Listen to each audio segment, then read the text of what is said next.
Combien y a-t-il de continents?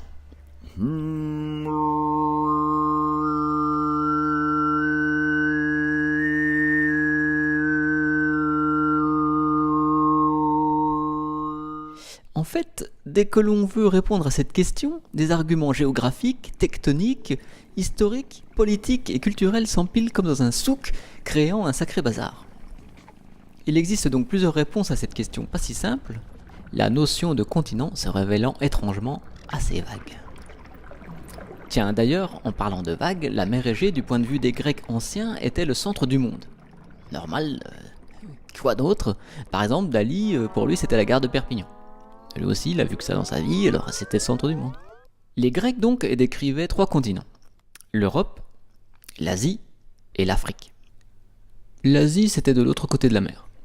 Il s'agissait en premier lieu de l'Asie mineure, l'actuelle Turquie qui faisait partie du monde hellénistique. D'ailleurs, Homère, l'Iliade, l'Odyssée, la guerre de Troie, c'est en Turquie. Ouais. L'Afrique, c'était de l'autre côté du Nil. Et l'Égypte, on ne sait pas, en Asie, c'est pas très clair.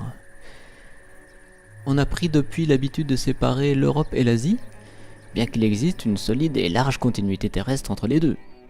C'est le moins que l'on puisse dire. Je fais bien l'accent russe.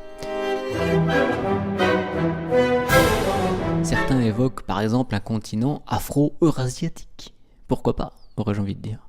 D'autres séparent l'Afrique et l'Eurasie à cause du canal de Suez qui a pourtant été creusé par l'homme. De Lesseps aurait été, sans le savoir, concepteur de continent, une sacrée ligne sur le CV. J'aimerais bien la même. Mais dans ce cas, la logique voudrait que l'on distingue, pour la même raison, l'Amérique du Nord de l'Amérique du Sud. Et une autre ligne sur le CV de Lesseps, le Titan. Les Nord-Américains le font d'ailleurs. Je veux dire, séparer en tout bien tout honneur l'Amérique du Nord de l'Amérique du Sud. On se demande bien pourquoi. Donc ce qui donne pour les Nord-Américains, les Américains, quoi, 6 continents. L'Afrique, l'Amérique du Nord, l'Amérique du Sud, l'Eurasie, voilà, c'est un continent, c'est logique, Océanie et Antarctique. Yes! Yeah, yeah, yeah! À cela s'ajoutent des considérations tectoniques, ce n'est pas seulement une danse, la tectonique. En effet, l'Amérique du Nord et l'Amérique du Sud sont 2 plaques différentes, des plaques tectoniques, ainsi que l'Afrique et l'Eurasie, d'où la séparation aussi de l'Afrique et l'Eurasie. Le problème, c'est que les plaques tectoniques ou lithosphériques, on dit maintenant, ne se superposent pas aux continents. Par exemple, le Pacifique correspond à une gigantesque plaque sans être un continent, ou alors un continent sous-marin, comme l'Atlantide.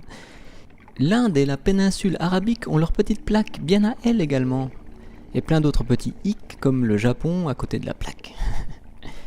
C'est dangereux d'être à côté de la plaque. Oui.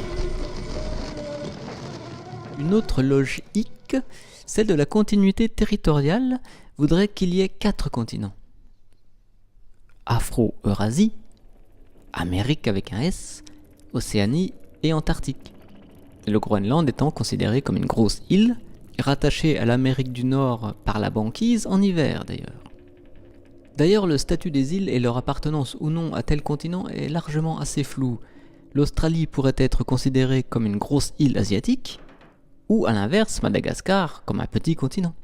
Je propose comme nom la Dodosie. Ah, les noms des continents.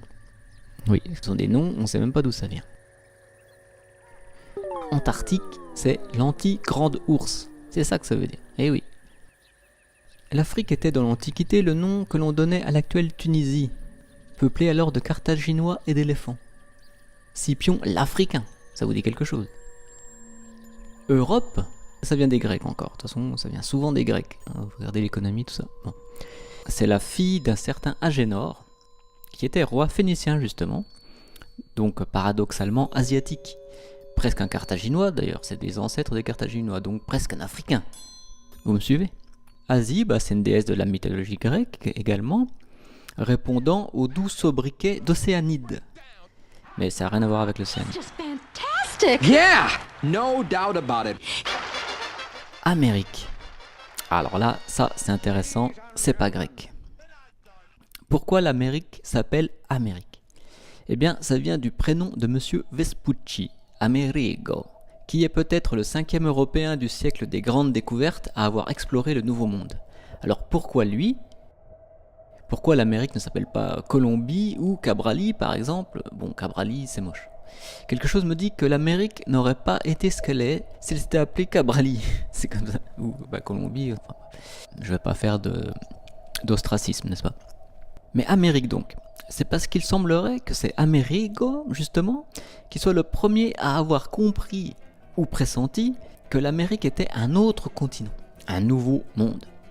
Colomb pensait qu'il s'agissait de l'Asie, mais prise par l'autre côté. Et Cabral pensait que le Brésil était une île.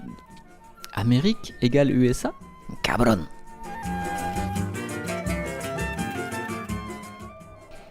À l'instar des Portugais et Espagnols qui, par d'obscurs traités, Tordesillas puis Saragosse, se sont partagés le monde païen en 2 hémisphères, comme une grosse pastèque, moi je diviserais le monde en 2 continents. 1. Un continent afro-eurasiatique, considérant l'Australie comme une île asiatique, et 2. Le continent américain, incluant le Groenland et l'Antarctique, 2 grosses îles proches du continent américain. Et voilà, le tour est joué. C'était assez simple finalement.